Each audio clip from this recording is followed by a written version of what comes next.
So I want to talk about two things in today's video, kind of a hybrid video, if you will, because there's been a lot of revisiting the Tyrese Halliburton trade and just kind of looking at where those teams have gone in the recent history. But I've done that before, and I feel like I don't want to do it another time, at least in a video explicitly about it. So I do want to do it, but secondary to another topic, which is the San Antonio Spurs and how much they piss me off. Hello everybody, welcome to Oscar Rusty Bucket. Subscribe to the channel if you have not already and drop a like on this video. It only takes 1 second and makes a massive difference on how this video performs in the YouTube algorithm. First things first, we'll talk about the Spurs thing. Obviously the Kings and the Spurs played the other day. It was a relatively close game. The Spurs looked really good out of the gate and they kind of flamed out, which I have noticed has been a very significant trend for the Spurs. It seems like they absolutely kill it first quarter, even first half, and then things just slowly devolve from there, almost like there's an intentional tanking happening. But I honestly do not think that is the case, which is why a lot of the decisions by this franchise perplex me. I understand that the Spurs under no circumstances are going to be some hyper competitive team, even with Wemby being good and utilized to his fullest extent. The roster as a whole is probably not good enough to really go super far. However, I think the Spurs have taken that, Greg Popovich has taken that fact, or I guess maybe not fact, but like probably likely truth, and used that as an excuse to just not fucking try to actually set up a scheme to best utilize Victor Wembanyama in a context that will help the Spurs win the most games. What's especially perplexing about all of this is that this is apparently, from what I understand, a pretty weak draft that we have coming out. Other than like Isaiah Collier, I don't know that there's much to be all that excited about the prospect of putting next to Wemby, although Isaiah is really good.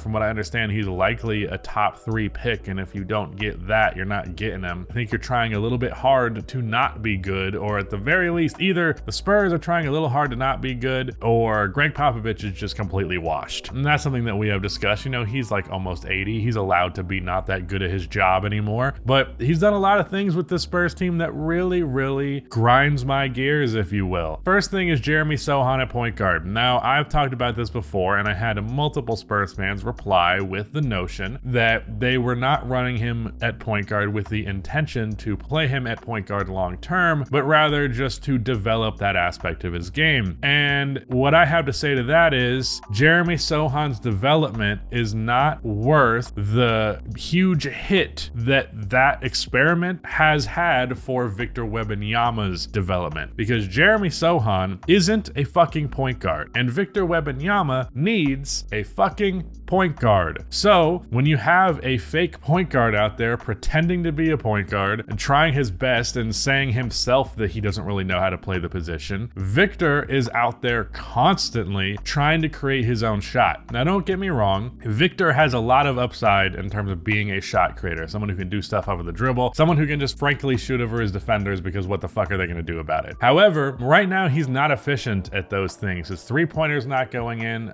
His mid-range shots, I don't know what his percentages are off of the top of my head, but I can't imagine they're great. They don't go in often, and I do have hopes that Victor can be a very positive mid-range shooter. However, I do not think it's happening right now, and I think those aspects of his game are going to need some development, and I don't think just throwing him to the Wolves so he has to take 24 shots to get 26 points like he did in this game, I don't know if that's the solution here. Victor at the end of the day is a big man, and he is best utilized as a big man. The game that stands out with Victor the most is when he had 38 points against the Phoenix Suns, and a majority of that offense came from the team just simply throwing the ball to him around the rim where no one else could catch it, and he was in the position to immediately finish. Can that be replicated to the extreme of which it was in that game? No, because it was partially Phoenix's defensive scheme was just not up to par, which is not necessarily a surprise. However, running sets that get that type of action happening more than once, twice, maybe 3 times a game, that's very doable. And yet ever since we saw that game where it seemed like they cracked the code as to how to use Victor Wembanyama, they've gone back to the same old shit where I'm watching Jeremy Sohan pretend to be a point guard, and the only time the ball ends up in Victor's hands, he's taking like a contested mid-range shot. It's not good enough. It's not utilizing Wemby to his best extent, and as a result, his efficiency has been pretty dog shit. And I think that efficiency efficiency would be way better if it was simply Trey Jones in the starting lineup, an actual point guard playing point guard. Now, don't get me wrong. I've said that a couple of times now, but whatever. So just don't get me wrong.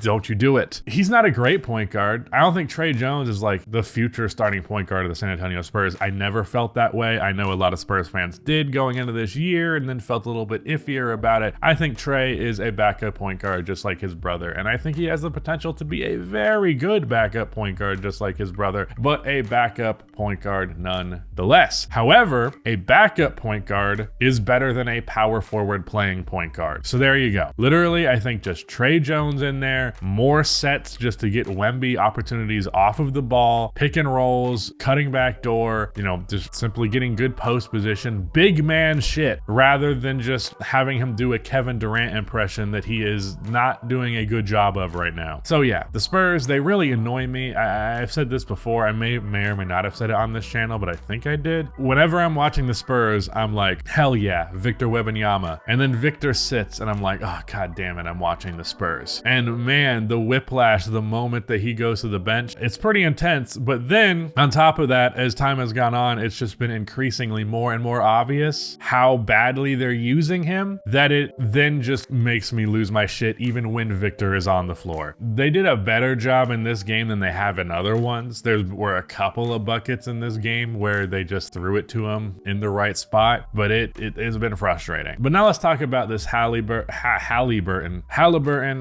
Fox thing, because the whole trend lately has been to say that the Kings traded the wrong point guard. Now, the first thing I'll say about that is I don't even know if, just because of their age difference, I don't know if it's that significant. It might not actually be. But I think there's a good chance that the Pacers would have rather had Halliburton one way or the other. I could be wrong about that though. I feel like De'Aaron's probably like 26, maybe 27. He came in the 2017 draft. He's been in the league for 6 years. If he came in at 19, 25, 26, who knows? Was it the 2017 draft? I can't fucking remember anymore. Anyways, so did the Kings trade the wrong point guard? I'm gonna say no. You could maybe argue they maybe should have kept Halliburton and traded De'Aaron Fox for something else, but if the implication is Halliburton plus Sabonis, I think that doesn't work the way that Sabonis and Fox does. See, Halliburton is a very heliocentric ball handling player who just like, not that De'Aaron Fox isn't that to some degree, but like from a playmaking perspective, Halliburton really dominates the playmaking, and Sabonis is the second best passing big man in the league, one of the better playmakers in the league, period. And I think that is better paired with a guard who is a little bit more score first, like De'Aaron Fox is. Now, De'Aaron's still a good playmaker in his own right, but he is more of a score first guard than not. He had 43 points in this game against the San Antonio Spurs, just for evidence of that, along with 7 assists. So I think just from a schematic standpoint, in terms of what best fits with Domantas Sabonis, De'Aaron Fox fits better with Sabonis than Tyrese Halliburton does. And as for who I think is the better player, I think it's Halliburton, but I feel like people just ignore the context of team construction so much. It drives me fucking insane. Not to get into a big Zach LaVine thing, but that was a big thing that I was talking about quite a bit on Twitter when the whole discourse around what trade with him should go down. There is so much to putting a roster together and how to elevate players and how to put them in the right context to succeed. And people just look at those players and the context they're in, throw all that context out, and just go, who's playing better right now? That's the answer. And it's not as though De'Aaron Fox is playing bad. In fact, I think he might be literally leading the league in points per game. And the Kings were bad when he wasn't playing, and they've been good when he has been. What a shocker that is. It seems dumb to me. Do I ultimately think that Halliburton for Sabonis is not nearly as good as Tyrese Halliburton, not even fucking close. So, just from a pure value in the individual trade, yeah, the Pacers got away with a steal in that case. However, Halliburton was not going to thrive in Sacramento in the environment next to De'Aaron. De'Aaron probably wasn't going to thrive, and Lord knows that the team with Halliburton and Sabonis, it would just be like them constantly passing the ball back to each other over and over again, like like that one Will Ferrell scene in that one movie that Alex will kill me for not remembering the name of. But yeah, no, it's dumb. I think the discourse around the whole thing is dumb. I think the Kings made the right move to be a playoff team for a couple of years in a row, and Lord knows the Kings were not doing that beforehand. So ultimately for the better, I would say. Anyways, with that said, shout out to Rudy for editing this video, and goodbye.